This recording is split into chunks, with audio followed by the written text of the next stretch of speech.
Coming up on today's show, Volkswagen sets a new world record at Pikes Peak International Hill Climb with the IDR Pikes Peak electric race car. Tesla makes some tweaks to Model 3 pricing, but you're still going to have to wait if you're overseas. And Renault finally gives customers a way to get out of their battery leases. These stories and more coming next. Hello everyone, welcome to another jam-packed show. We're looking at 16 stories today, so let's head to Colorado, USA for our first story, where Volkswagen's all-electric IDR Pikes Peak became the first vehicle of any fuel type to smash the 8-minute barrier at the iconic annual event. Managing an official time of 7 minutes and 57.158 seconds, the IDR Pikes Peak, which was driven by Romain Dumas, was 16 seconds faster than the previous fastest time set in the Unlimited class. It cements the takeover of electric vehicles at Pikes Peak that we've been watching for the last 5 years or so. Well done to Dumas and the Volkswagen team. For about 6 months now, Audi has been carefully executing a slow PR campaign around the world to ready it for the Audi e-tron SUV, its first long-range all-electric car. Due to be unveiled in Brussels at the end of August, we've heard a lot about this car, including how its onboard charging system will be able to work with utility companies to ensure grid demand isn't too high. But after Audi's CEO was arrested last week on charges relating to Dieselgate, the US launch has been pushed back. Audi says the European launch will go ahead as planned, but US customers should expect a new unveiling sometime before the end of this year. We've seen several ride-sharing pilot projects pop up in the US in the last 6 months or so, using autonomous vehicle prototypes to offer ride-sharing services to local residents in both Phoenix, Arizona and the San Francisco Bay, as well as other cities. But this week, Renault, working with Rouen Technopole Business Park, has launched Europe's first on-demand autonomous vehicle mobility service. Using 4 autonomous Renault Zoes, complete with a safety driver behind the wheel, as usual, to ensure the vehicle operates correctly, the autonomous taxis are running a first and last mile service between the Technopole Business Park and the local tram station. All being well, the project will officially start taking public customers in September and will run until December 2019. Data from the trial will then, of course, be used to help Renault achieve its goal of having a widespread autonomous taxi service in operation by 2022. With Tesla Model 3 production ramping up, dual-motor Model 3 configurations now being taken, and Tesla pushing its latest over-the-air update for Model 3, which enables Wi-Fi, summon mode, and overheat protection, among other things, for the cabin, Model 3 has been in the news quite a lot this week. And that includes a welcome price drop for Model 3 customers, with Tesla slashing $1,000 off the price of the long-range dual-motor Model 3 and some tweaks to the performance version of Model 3, making higher-spec upgrades optional rather than standard, like the white interior, which again brings prices down. Sadly, though, you still can't get an entry-level Model 3 and you can't get one outside of North America yet. And if you're interested in going fully self-driving for any Tesla, that price is increased if you decide to buy it after you've had your car delivered, rising from $4,000 to $5,000. It's clear Tesla wants you to spec this option at delivery because the price to pre-configure self-driving remains unchanged. After years of only being available with a 3.6 kilowatt onboard level 2 charger as standard, the Chevrolet Volt gets a more powerful 7.2 kilowatt charger for the 2019 model year, slashing the time it takes to charge the car's onboard battery pack from empty to full to as little as 2 hours 20 minutes when plugged into an appropriate level 2 charging station. Sadly though, the new charger is only standard on the high-level Volt Premier, with the standard Volt LT still getting the old power charger. You can spec the faster, higher power charger as an option though. There are a few other tweaks throughout the 2019 Volt range, including a new low and regen on-demand profile to improve regenerative braking and single pedal driving, as well as a few tweaks to the infotainment system, which now comes with an energy app designed to help drivers get the very best out of their car. With a new charger effectively making it easier to drive in all-electric mode, it's going to be interesting to see how the Volt fares against its rivals in the plug-in hybrid and extended-range EV marketplaces. Sticking with the Volt a little longer, there was a recall late last week for the 2013 Volt to fix a previous update to the hybrid powertrain control module 2 system that may have turned off cell balancing functions within the battery pack. As you might expect, that could result in an out-of-balance battery pack, which in turn could result in a low voltage condition that would cause your 2013 Volt to not be very happy.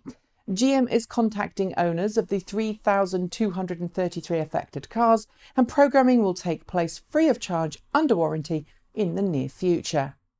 With electric vehicles now in more demand than ever before, there's certainly been a lot of concern in the petroleum industry that electric cars will eventually make the petrol station obsolete, which is why many large filling station companies around the world have been diversifying, and BP is no exception, announcing this week that it will be acquiring the UK's largest electric vehicle charging infrastructure company, ChargeMaster plc.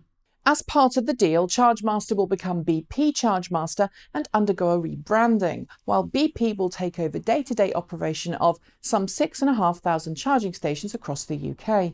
Given that BP is already investing in station forecourt charging, this move is hardly surprising, and BP promises that we'll see plenty of new 150 kilowatt DC quick chargers and faster going into BP forecourts in the next year.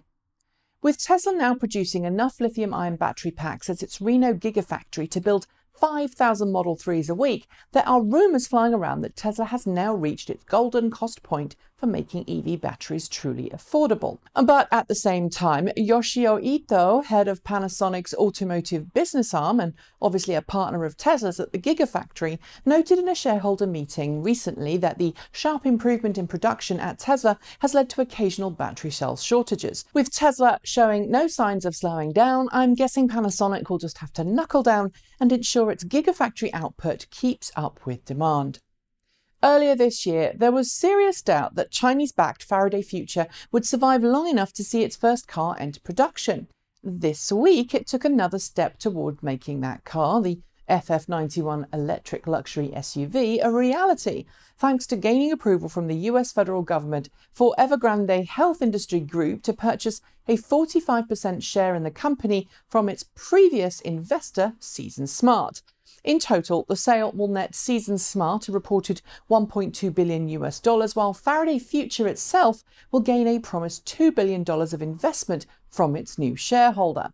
Faraday Future says the funds will help it ready its production facilities and finish R&D for the production-ready FF91, but as I've said before, that's a tiny figure given how expensive it is to bring a new car and a new platform to market. When Renault launched its first range of electric vehicles 5 years ago, it sold cars to customers and then required those customers to lease the battery from Renault on a monthly basis, the amount paid calculated based on how many miles that car would do per year. In recent years, though, we've seen Renault begin to offer customers the option to buy their cars' battery packs outright, an option many EV customers prefer. To date, though, there's been no way for existing customers to buy out their leased battery packs. But that's changed, and Renault is now offering just that possibility in select European countries, with the amount that customers pay to buy their battery packs back calculated on a case-by-case basis. It's not clear if every market will get this option, but I'm keen to see what you think this means for Renault's battery lease model in the future. Ever since the Tesla Model S launched in 2012, Tesla has made its famous always-on internet connection available free of charge to all Model S, X and 3 customers. But as of July 1st, that's going to change due to mounting data connection charges for Tesla as record numbers of cars hit the road. Instead of unlimited 3G or 4G connectivity, customers will get a basic connectivity package as standard, which will offer satellite navigation, traffic awareness, and crucial over-the-air safety updates, but will do away with music streaming capabilities, real-time traffic display and satellite view on the navigation system, and the web browser. A premium package will be available to all customers with the functionality as previously offered on all cars, expected to cost around $100 or equivalent per year. For as long as I can remember, Land Rover Jaguar has relied heavily on the diesel engine, especially when it comes to its farm-friendly Land Rover and Range Rover models. But this week, at an event in the UK, the company told investors that the fall of diesel means that it's increasing its planned investment in electric vehicles by 25%. In total, this means more than $18 billion will be ploughed into electric vehicle programs, with Jaguar Land Rover now promising a petrol, hybrid and full electric version of every vehicle it makes by 2025. Seems customer reaction to the I-Pace has really kicked things into high gear. Tesla may be now making and selling more plug-in cars than ever before, but over in China, BYD, one of the world's leading plug-in vehicle manufacturers, managed to build and sell 13,000 plug-in cars in China in the month of May alone. Some 8,000 or so were plug-in hybrid models, but the rest was split between an all-electric version of the Qin EV, the E5 and the E6. These sales have helped BYD total more than 55,000 plug-in cars this year alone in China, up 135% over last year. And rumour has it that BYD has set its sights on selling 200,000 plug-in cars before the end of this year. Canadian firm Electromechanica may be known in the plug-in vehicle space for the Solo, a tiny three-wheeled single-seat EV for busy cities, a vehicle which I hasten to add offers a 100-mile range and is actually being delivered to customers in North America for less than $16,000. But let's be honest, the Solo isn't everyone's cup of tea, which is maybe why the company released a video this week teasing an all-electric roadster based on the iconic classic Porsche 356. The video doesn't let much slip, but 6 decades after it was first unveiled, this classic replica, powered by enough batteries to give it a top speed of 125 miles per hour, that's 200 kilometres, and a range of 250 miles, 400 kilometres, it's quite the looker. What do you think? And finally, for all the seriousness that he displays when it comes to Tesla's future and the latest SpaceX launch, Elon Musk is a big nerd at heart and, as we've seen lots of times, loves him some fun Easter eggs in Tesla vehicles. So when Tesla added a sketchpad feature to its Model S and Model X and used a drawn picture of a unicorn farting electricity to power the car, it got lots of people giggling. Lots of people except Tom Edwards, a Colorado potter whose original art piece of an electrically farted unicorn has been available on mugs since 2010. Musk owns one of the said mugs, and he has said in the past that it may be his favourite mug ever. And as such, it's led many Tesla fans to buy one for themselves. But that art piece, well, it looks a little too much like Edwards' original, and so he wants Musk to pay him for using the design in a piece of Tesla PR. It's all a bit weird, and if I'm honest, the Tesla farting unicorn is clearly different to the potted one, so I say it's more of a homage rather than plagiarism. What do you think?